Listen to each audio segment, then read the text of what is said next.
So at this point, I'd like to invite John Whyte back on the stage here, and here he comes. We're both very passionate about this GV2 air chain approach, and he's got a couple of interesting things to talk to you about that as well. Sure. Yeah, I guess this is really, we are dreamers and we have passion, and one of our dreams that we had for a long time was to be able to do what you've seen here, where we can drop more and more functionality into the transmitter. The other dream we've had is looking across the landscape of digital radio users and trying to see how can we get the next 1,000, 2,000 adoptees to bring stations forward.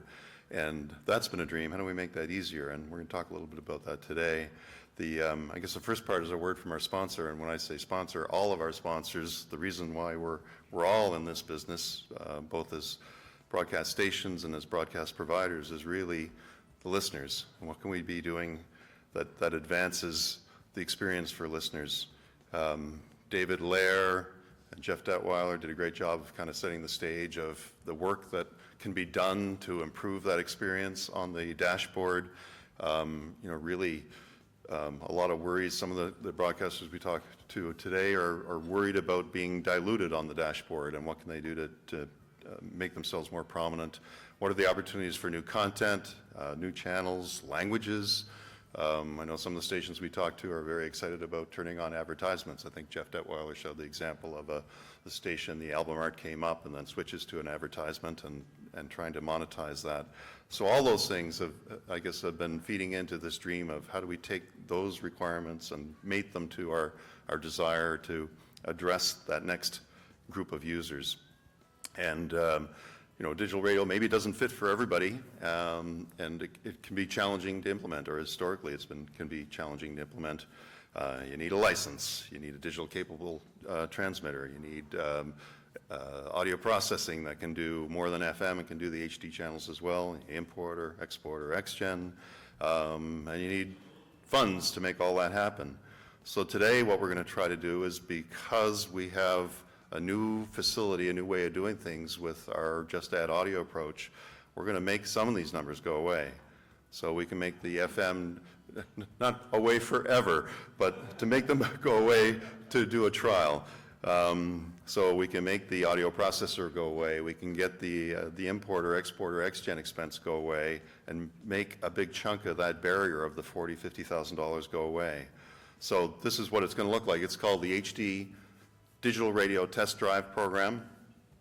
So the whole idea is taking our ability to drop all these capabilities into a GV2 and give people a chance to put this on the air so they can check to see if it does drive revenue or drive more engagement from their listeners. So this is how it works. So you got to start with a GV2. I can't make that go away. Our company can't make that go away. You have to have a transmitter. And there's dollars associated with that. We're working on that.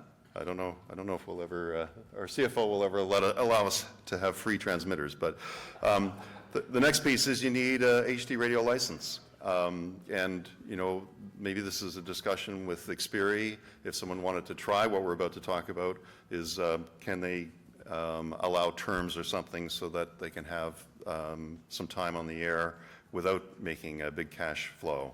The station needs to be able to provide content if you want to put extra HD content on the air, and it has to be, for our system to work, it has to be provided by Livewire or AES 67. But this is the last piece that we can make go away. So for a 6-month trial, we can make the importer, exporter, audio processing, XGen, have everything locked, synchronized, and make that go away to give.